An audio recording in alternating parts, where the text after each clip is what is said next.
Hello there, Penguins of the Penguin Army. My name is Chewy5 and welcome back to the F1 Roundup. Now, we're going to start off today's roundup with a little tribute to, since the last episode, we actually unfortunately had a major crash in their Formula Regional European Championship that saw the 18-year-old Dutch Motors MP Motorsport driver Delano van Hoff pass away in a crash at Spa.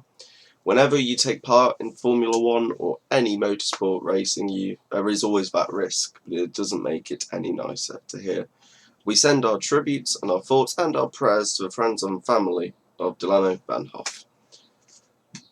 So, it's been a little while since the last episode. This is actually Canadian Grand Prix, but we're getting another fact that while I'm recording this, the Austrian Grand Prix has happened. I'm recording back to back. So yeah, apologies for that. I just got really busy last week, and obviously it was back-to-back. I have no excuse really, I was just being a bit lazy really. But yeah, we're going to start off with the Canadian Grand Prix. So yeah, 18th of June. I really have been a bit lazy on that front. But yeah, we'll start off with qualifying, talking about that, and we'll talk about a man who's having a bit of rotten luck. Checo Perez.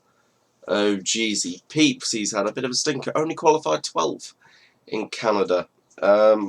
Disappointment was about 2 seconds out of getting out of quali. About a second to getting out of quali. He was close. But yeah, it just wasn't the 5 tenths of a second he was out from getting quali. Didn't make it again. Another disappointing qualifying for Checo. He's had a really rough run of form actually, and he just looks like a Mexican with no confidence right now. Because we all know his quality, we all know how good he is, but he just isn't showing it. There has now been conversation of should Danny Rick be coming into that seat. After a disappointing weekend in Canada, you can't really argue too much with that because we know the quality Daniel Ricciardo possesses. But yeah, a tough weekend for Checo again after a dismal weekend but prior. Charles Leclerc also didn't get out of Q2, nor did Lance Stroll, so disappointing qualifying for those three. It was a wet track quali and it was all going wet, and I think some of those drives just got cut short. But yeah, in Q1, Zhou Guanyu, Logan Sargent, Nick De Vries, Pierre Gasly, Yuki Tsunoda, so only Gasly really is a shock there. Zhou Guanyu could have done better, but he was close. Like another 2 attempts, he's up to 18th. So apart from Gasly, that's about what you expect. That AlphaTauri is not performing.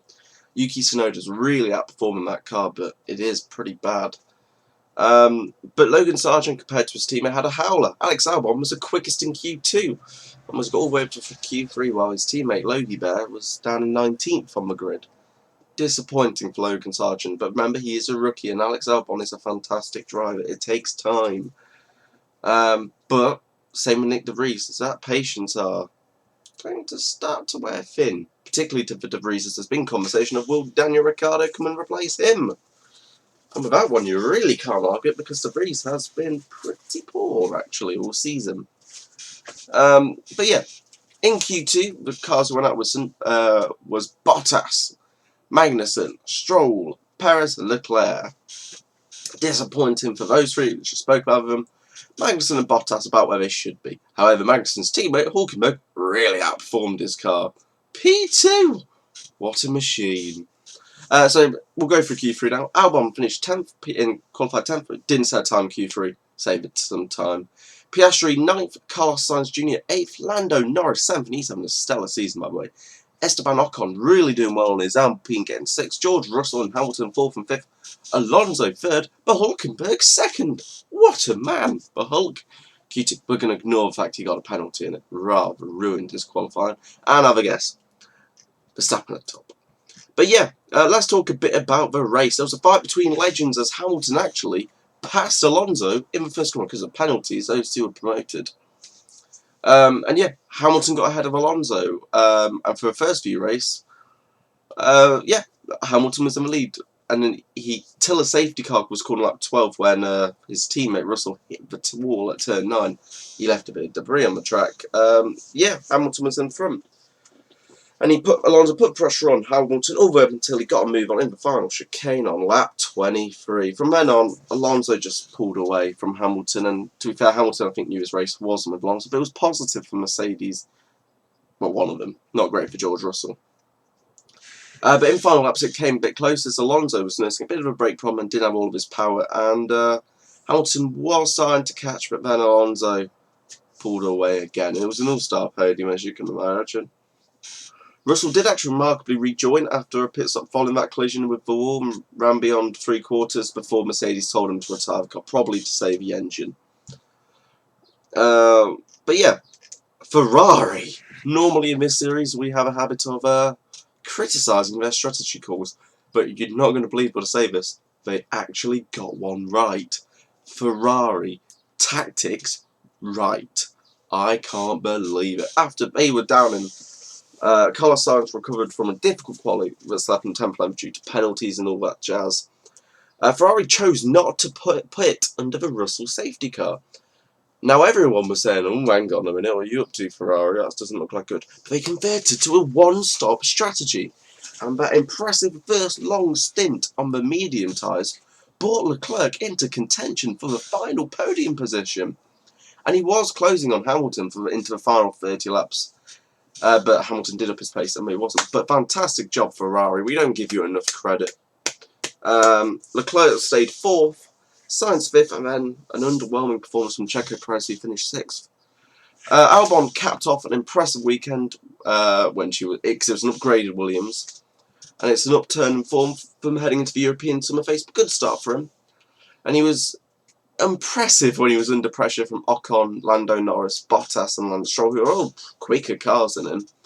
But yeah, happy days. So let's go through the results now of the race. So Logan Sargent dumped after 6 laps. I can't remember why. And it was literally a non-start. I think he had an engine problem and pulled off very quickly, very safely. He had a little VSC. And away we go.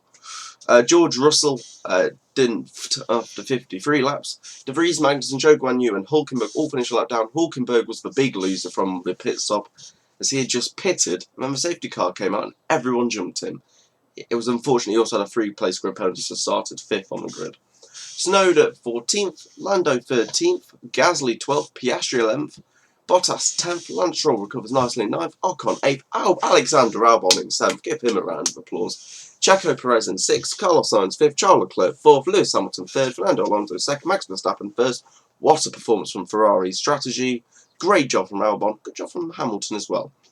So let's go through the standings of the drivers. So obviously Sargent Debris, not Debris, don't have any points on the board to celebrate with. So it's Magnussen, Tsunoda both on 2 and 17th and 18th, Zhou Guanyu 4 and 16th, Bottas 5, Piastri 5, Hulkenberg 6, Albon 7, Lando 12, Gasly 15, Ocon 29, Lance Stroll 37, Charles Leclerc 54, nice recovery, George Russell 65, Carlos Sainz 68, Lewis Hamilton massively overperforming 102, Fernando Alonso 117, Checo Perez 126, get some much needed points, and Max Verstappen's 195. Thank you so much for watching this video. My name is Trifab and I'll see you all next time. But till then, toodaloo. See ya!